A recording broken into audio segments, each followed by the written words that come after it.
वाणी गुणानुकथने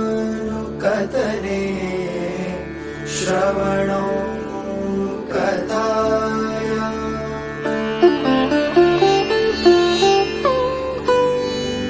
हस्तो च कर्मसु मनस्तव पादयोर्नः